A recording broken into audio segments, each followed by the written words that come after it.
When you retire, never hand over certain things to your children, especially after the age of 70. In an era where family bonds are often strained by the pressures of modern life, Mr. Bernie's story challenges our understanding of parental love and expectations. Imagine dedicating your entire life to raising and supporting your children, only to feel forgotten and unappreciated in your old age. Mr. Bernie and his wife, who were once devoted parents doing everything they could to give their children the best start in life, now face a critical moment. Their story serves as a poignant reminder that while a parent's love is boundless, it sometimes must confront the harsh realities of evolving family dynamics. Dive into this fascinating story to understand why Mr. Bernie decides to safeguard his retirement savings, prioritizing independence rather than seeking total support, and what this means for other retirees facing similar emotional and financial dilemmas. However, not all cases are the same. Mr. Bernie, who lives in our neighborhood, takes a different approach. Both he and his wife worked in the public sector, earning good salaries and saving a substantial amount of money. Now, both are retired, and their combined pensions exceed $5,000. Yet, since they retired, they haven't given a single penny to their children, which many find puzzling. While other parents are eager to help their children financially, they categorically refuse. What could they be thinking? Let's delve into Mr. Bernie's story to understand the reasons behind this decision. Mr. Bernie comments, "This year, I turned 72 and have been retired for 12 years. My wife, who is 5 years younger than me, has also been retired for over 10 years. We worked in the public sector, so our combined pensions exceed $5,000 a month. With this retirement income, we lead a comfortable life, enjoying whatever we want and traveling at will. After working hard for half of our lives, we don't impose restrictions on ourselves. Retirement is a time to fully enjoy life. Although we live comfortably, we have never allocated a single cent to our children." Some might question, given that our pensions are quite high, wouldn't we have enough money each month to support our children? After all, young people face challenges, and parents should offer help. However, my wife and I prefer to keep the money for our own use, even if its value decreases, rather than spending it on our children. He adds, "We're not being cruel in our decision. We have observed our two children's behavior, and it has left us disappointed. My wife and I have faced hardships in life and know how tough poverty can be. When our circumstances improved after entering the public sector, we dedicated ourselves to caring for and loving our children. However, we set limits. We didn't hesitate to spend on what they truly needed, but we were firm in not wasting money on non-essential things. Possibly due to my tactical and balanced parenting approach, both children have always performed well since they were young. They excelled in their studies and were accepted into prestigious universities. They graduated, found jobs in major cities, got married, and started families. Everything proceeded smoothly and steadily. Many people praised us, saying that we had raised our children excellently. Our children became successful professionals in big cities, achieving remarkable milestones in their careers." Mr. Bernie adds, "Even though both children excelled, my wife and I did a lot to support them in developing their lives and careers. After our elder son graduated, we helped him get a job in a public company through a recommendation from a contact. When he got married, we covered the down payment for his new home, which was around $10,000. Later, when he bought a car, we contributed $5,000 toward its purchase. In the case of our younger son, the university course he chose was not very conventional, making it difficult for him to find a job after graduation. That's why we decided to invest in additional studies for him. He didn't secure a stable job until he was almost 30 years old. When he married a woman from another region, we spent more than $50,000 on her dowry. Additionally, we bought a house for both sons, using all the savings we had accumulated over more than half our lives. Mr. Burney comments, later, both had children, so my wife and I opted for early retirement to take care of them. My wife retired at 50 to look after our eldest grandchild, while I retired at 60 to take care of our youngest granddaughter. It wasn't until both children started school that we could finally rest. We've dedicated everything we have to our two children, giving ourselves completely. We believe that, with our selfless dedication, they would eventually support us. However, in the end, there was no consideration from them, just a desire to receive from us. Usually, when there are elderly parents, there is a home, and the children should return frequently to visit them, but our children are different. They barely come home during the holidays and almost never call. Our eldest son lives about 300 kilometers away, which is about a 4-hour drive, but he only comes home once a year, usually during Chinese New Year. Every time he arrives empty-handed and leaves with gifts. I remember one year, says Mr. Burney, when our neighbor's children came with bags full of goods and presents for their parents. Our eldest son was extremely stingy. He came in his SUV but only brought 2 pieces of clothing for my wife and me, with no presents for the new year. While other children give red envelopes to their parents on New Year's Eve, our eldest son has never done so. Only the grandchildren showed enough consideration to give us their red envelopes before the year ended. Our eldest son would leave, taking the New Year's goods we had prepared for the family. On that occasion, I felt that my son and daughter-in-law were being too much, so I expressed my opinion. My son replied, "Anyway, you're already quite old, you can't eat that much, and it's a waste to leave things at home." Mr. Burney continues, our younger son was even more excessive. After buying him a house, he asked for money to buy a car. His request was so direct that it sounded like a demand, saying, "Dad, I need $70,000 for a car, transfer it to me immediately." I found this attitude so demanding, it made me feel like he thought he was the parent and I was the child, so I decided to refuse. Although we could have given him $70,000, I didn't like that my son asked for money in that way, especially when he already had a car. Getting another one would be wasteful. Mr. Burney points out that, later, when he couldn't get the money for the car, he sought other ways to ask for money, claiming he needed it to remodel the house or start a business, asking for tens of thousands of dollars. Every time I tried to see beyond his intentions, I would only give him a small amount of money occasionally. Due to my refusal to give him money, my son began to act hostile toward us, as if we had wronged him. Whenever he returned, his attitude was cold and distant, and he would leave immediately after eating.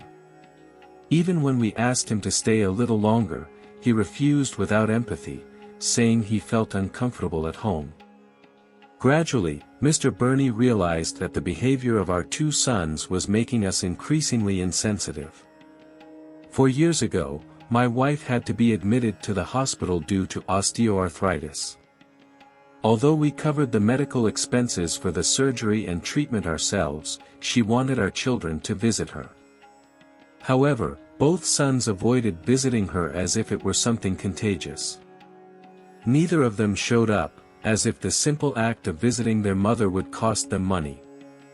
In the end, they only made brief phone calls and didn't show genuine concern. What was initially thought to be a simple operation turned out to be a great suffering for my wife, not physically, but emotionally.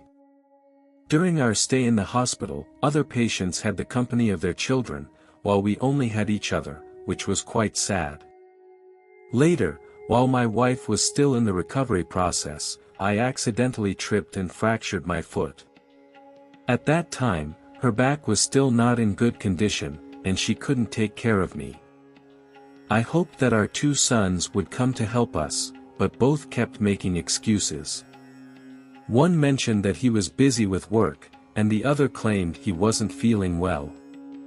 Despite explaining how serious my situation was, both said they couldn't come.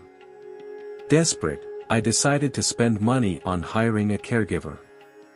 However, while I was recovering, I learned through my grandchildren that my eldest son had taken his family to the beach for a vacation, and that my younger son had gone on an excursion. Finding this out made me feel a sadness much deeper than the physical pain I was experiencing. After going through these experiences, Mr. Burney reflects, people wonder if it is still necessary to transfer our savings to our children. Therefore, my wife and I have gradually started to let go of our children, leaving them out of our trust and retirement plans since we are still alive and capable of taking care of ourselves. If they treat us so insensitively now, the situation would be even more difficult if we were no longer able to care for ourselves in the future. Therefore, we have chosen to keep our money under control, not giving our children a single cent, not even in emergencies. We will make sure to reserve enough money for our retirement. If in the future we can no longer take care of ourselves, we will not turn to our children. Instead, we will opt to live in a retirement home. Although a nursing home does not offer the warmth of family or individualized care, I believe that paying for these services with money will be more comfortable and pleasant than depending on our children's help. Before continuing, remember to like this video if you're enjoying it and subscribe to the channel to receive the best advice on how to attract abundance and prosperity into your life. Let's move on. Mr. Burney's situation may be unusual, but that doesn't mean it isn't seen in modern society. Human emotions are as fragile as paper, and family ties have changed significantly, especially now that young people value independence and personal pleasure. This is why it is becoming increasingly rare to find people completely devoted to their parents.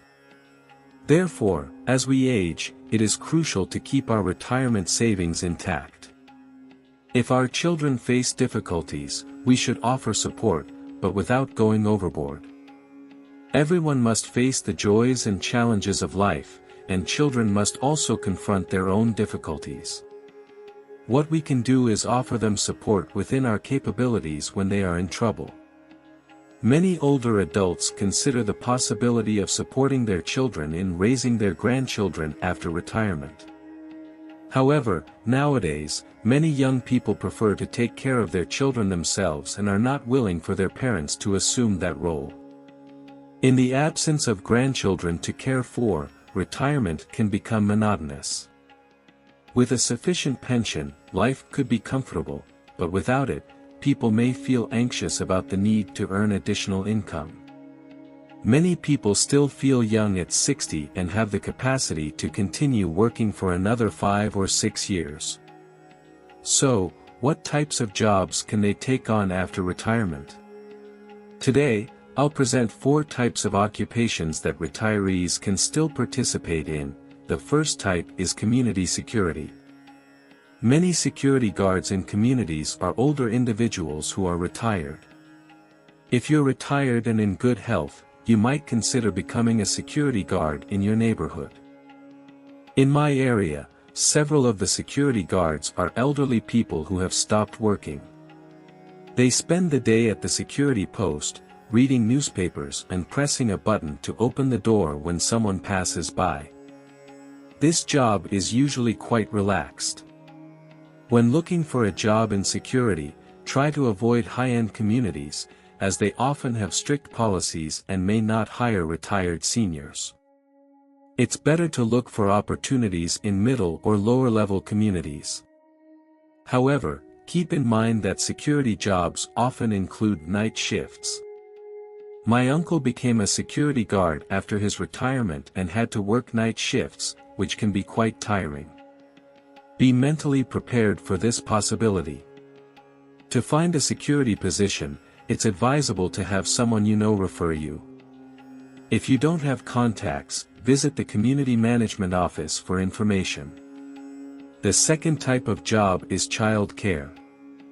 Mrs. Carroll, 52, retired 2 years ago with a monthly pension of over $1,500. Her husband passed away some time ago, and her only daughter is still pursuing her master's degree. Since Mrs. Carroll's parents are in good health, she felt dissatisfied with occasional jobs like working in a supermarket or supervising stores. She decided to look for new alternatives. One day, while sitting on a bench, lost in thought, she had a conversation with an old acquaintance who spoke about his own difficulty due to his current situation. Although he could still take care of himself, his only daughter was married and lived elsewhere with her children, and he didn't want to be a burden to her. He thought about hiring a nanny but decided it wasn't necessary. Instead, he was looking for someone who could handle cooking and cleaning once a week. Mrs. Carroll realized that there might be many elderly people in her community with similar needs, so she decided to become a new kind of assistant, not living with them, but providing help when needed. She posted ads in her community group offering her services to cook for the elderly or assist those who needed support. To her surprise, that same night, she received requests from 3 children of elderly people. Initially, she started preparing meals according to their tastes and delivering them. Over time, she expanded her services to include cleaning and accompanying them to medical appointments. After more than a month, Mrs. Carroll noticed an increase in the demand for these services among the elderly, who frequently felt neglected by their families. They not only required practical support but also longed for companionship and understanding. Her encounters with the elderly showed her how valuable empathy and communication are. She noticed that many of them wanted someone to pay attention to their stories and value their experiences. Over time, she provided practical help and emotional support, which also enriched her own life. After 6 months, she gathered former colleagues to form a small team dedicated to offering similar services, thus creating an environment of support for both the elderly and the team members. The third type of option is to set up a small stall to sell products. If you have some money saved, you could buy a small cart and set up a stall at the entrance of supermarkets or shopping centers to offer fruits or snacks. This option represents a form of self-employment, though with some financial risks. It is not recommended for retired people with limited resources, as the risk of failure is a possibility. However, for those who value independence and have extra funds, it could be an interesting option. Additionally, if you have a garden and grow your own vegetables, you could sell those products at your stall. The fourth type of option is working as a dishwasher in a restaurant after retirement. While retired women may not have the option to work as security guards like men, they can consider employment as dishwashers in dining establishments. My aunt managed to get a job as a dishwasher after her retirement, working in a restaurant during lunch and dinner hours, and enjoying the rest of the day free to relax. However, the pay might not be very high. Similar jobs include positions in hotel housekeeping. If you're looking for extra income, it is possible to find job opportunities. Having money provides a sense of stability, and achieving financial independence is essential for retirees. However, it is crucial to seek low-demand occupations to avoid overwork, which could lead to health problems. Retirement should focus on enjoying life, with earning money as a secondary concern. Even with limited resources, leading a simple life and saving can still provide the necessary sustenance. Finally, I wish all my retired friends a happy and fulfilling retirement. Remember, you are always part of this community. Part 2. Avoid living with your children in old age. Being too close to your children in the final stage of life can lead to problems. Should parents live with their children, or should they continue pursuing their own dreams? Meet Aura, a 62-year-old mother who decided to challenge traditional norms and societal expectations. After the death of her husband and 10 years of living alone, she decided to move in with her son and daughter-in-law, hoping for companionship and care. However, what she found was a harsh reality that turned her retirement into an endless cycle of unpaid labor and unappreciated sacrifices. With a growing sense of exploitation, Aura made a bold decision that surprised her family and inspired many. Discover her impactful story of strength, self-awareness, and the relentless pursuit of happiness. Today, I want to explore whether parents should live with their children when they reach old age. Aura, at 62, is a mother of a son and a daughter, with her daughter being the one who is married. After retirement, Aura decided to move in with her son and daughter-in-law. However, a year after retiring, Aura packed her belongings and returned to her hometown, avoiding living with her son's family. Let me share Aura's story with you. My husband passed away a decade ago, and since then, I've lived alone. When I turned 60 and retired, my son expressed concern about my loneliness and invited me to live with his family. I thought it was a gesture of filial love, so I accepted. I moved in with them, and at first, my daughter-in-law treated me kindly, and we got along well. She often greeted me and advised me not to overwork myself with household chores, suggesting that I go dancing, take walks, or chat with other ladies in the neighborhood. However, over time, my daughter-in-law started asking me to take on more responsibilities in the house. It began with cleaning, then cooking, and eventually, I ended up handling all the household chores and caring for the children. I believed my son wanted me to enjoy my retirement, but instead, I found myself working as an unpaid housemaid, taking care of everything for his family. Before retiring, I had envisioned how I wanted to spend my retirement. I longed to dance in the square, have a puppy, grow some vegetables, and enjoy a peaceful life in my hometown, meeting up with old friends for tea. However, reality was harsh. Instead of enjoying life, I ended up being a servant for my son's family, with no free time for myself. One Saturday night, while I was cleaning, my son and daughter-in-law casually mentioned that they were going on vacation for 4 days, leaving me in charge of the kids. They didn't even consider how I felt about it. I was outraged. All the household responsibilities seemed to fall on my shoulders while they enjoyed their time together. I was left to manage everything on my own. There were always household chores waiting for me whenever I wanted to visit my friends or take a break. It seemed unfair that their lives were so comfortable while I worked tirelessly for them. I spent days reflecting and finally decided that I needed to live for myself, so I told my son that I was going to visit a friend for a few days and that they would have to manage on their own. My daughter-in-law was displeased, accusing me of neglecting my duties, but I was determined.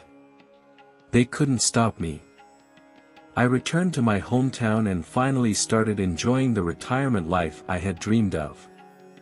Now, I do things I enjoy every day and feel fulfilled.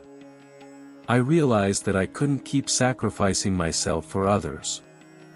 I've already devoted half my life to my son, and now it's time for him to take responsibility for his own life instead of depending on me. Aura's story is a powerful testament to the strength and resilience of the human spirit. Her decision to leave her son's house and reclaim her independence was not merely an act of rebellion but a brave affirmation of her right to live on her own terms. This bold move broke with traditional expectations imposed on older parents, challenging the notion that their primary role is to serve their children indefinitely. As she packed her belongings to return to her hometown, Aura was not just distancing herself from a life of unpaid labor but also embarking on a new chapter filled with opportunities and self-discovery. Her story resonates strongly, especially with older individuals who often struggle between family responsibilities and personal aspirations. Aura's experience highlights the importance of setting boundaries and prioritizing one's own well-being, despite societal pressures and family expectations. Living alone again, Aura embraced the freedom she had longed for. She spent her days dancing in the square, caring for a little puppy, and growing vegetables in her garden. These simple pleasures, which she had once dreamed of, became part of her reality. She reconnected with old friends, sharing laughter and stories over tea, enjoying the richness of a life she had reclaimed. Aura's journey is a poignant reminder that it's never too late to seek happiness and meaning. Her story invites us to reflect on the quality of our own lives and the choices we make. It is a call for older adults to stand firm in their right to live autonomously and joyfully, rejecting unappreciated sacrifices in a world where aging often brings lower expectations and higher demands. Aura's story serves as a beacon of hope and inspiration. It reminds us that self-esteem and personal happiness are essential, and that every person, regardless of age, deserves a life filled with joy, purpose, and dignity. May Aura's experience inspire you to reclaim your own happiness and live boldly, unapologetically, and freely. If you find these stories inspiring and they encourage you to take action, comment 9, if not, comment 0. Your opinion is very important to us. Thank you for your valuable time.